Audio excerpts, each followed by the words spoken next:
At a very basic level, Bitcoin is just a digital file or ledger that contains names and balances, and people exchange money by changing this file. When Bob sells Carol a lawnmower for 5.2 Bitcoins, Bob's balance goes up by 5.2 and Carol's down by 5.2. There's no gold or government-issued money backing these numbers. Bob is only willing to trade his real-life lawnmower for a higher number in this digital file because he has faith that other people will also trust the system.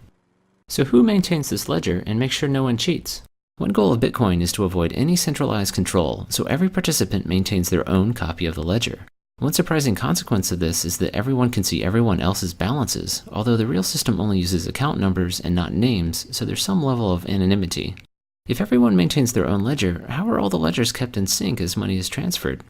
At a basic level, when you want to send money, you simply tell everyone else by broadcasting a message with your account number, the receivers, and the amount.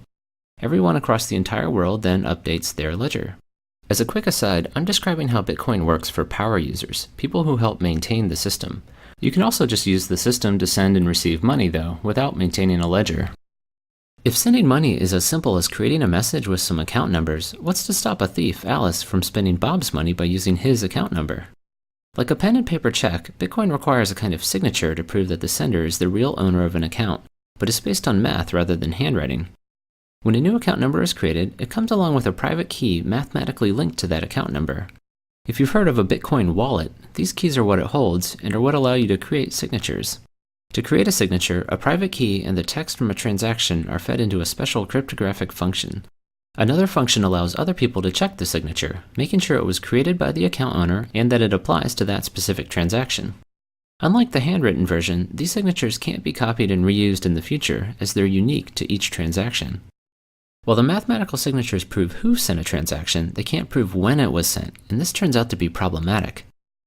In our traditional banking system, if Alice wrote 2 checks but only had enough money to cover one of them, the bank would pay the first person attempting to cash his check but refuse the second because Alice's account would be empty. So the order of these checks is critical because it determines who should get paid. Unfortunately, order is much harder to determine in Bitcoin, where instead of a single bank, there are individuals all over the world.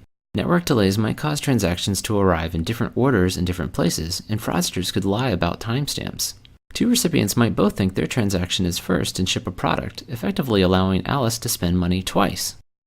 Bitcoin prevents this by providing a way for the entire world to decide on transaction order. As new transactions are created, they go into a pool of pending transactions, and from here they'll be sorted into a giant chain that locks in their order. To select which transaction is next, a kind of mathematical lottery is held. Participants select a pending transaction of their choice and begin trying to solve a special problem that will link it to the end of the chain. The first person to find a solution wins and gets to have their transaction selected as next in the chain. So what's this linking problem? It's based on a special function called a cryptographic hash. As scary as this sounds, it just mixes up its inputs and spits out a number, but it's special because it's irreversible. There's no easy way to start with an output and then find an input that generates it other than by making lots of guesses. And this is literally what people are doing in Bitcoin, feeding this function random numbers until the output meets certain criteria. Besides a random guess, you also input a transaction from the pending pool and chain, which is where the linking part comes in. So the lottery provides a way for the entire world to decide which transaction is next, but the math behind it also helps ensure everyone agrees about past transactions too. Suppose you're joining the network for the first time and request a copy of the transaction chain to get caught up but receive several different versions. Which one should you trust? Ideally, you would trust the one that the majority of people are using, but determining this on the internet is difficult. What would stop a single person from voting millions of times? Bitcoin prevents this by requiring people to solve math problems to vote. This causes each vote to have a cost in computing power, making it unlikely that a single person or group could ever afford to outvote or outcompute the majority of users. The transaction ordering process described before actually provides the voting system. Part of the input to the linking problem is a transaction from the end of a chain, so each guess is effectively a vote for that chain. But how are all the votes tallied?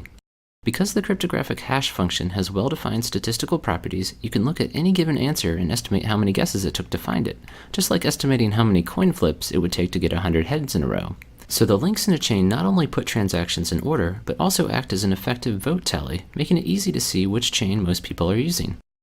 Finally, how does money get created? Every time someone wins the lottery to pick the next transaction in the chain, new bitcoins are created out of thin air and awarded to their account. Solving these problems is commonly called mining, as this is how money enters the system, but the main purpose of the math is to make sure everyone's ledgers agree. The math simply provides a convenient way to randomly distribute money into the world. In fact, sometime around 2140, no more money will be created and participants will only be paid from fees added onto transactions. I hope this gives you a quick sense for how Bitcoin works. If you'd like a more detailed summary, check out my 22-minute video, How Bitcoin Works Under the Hood.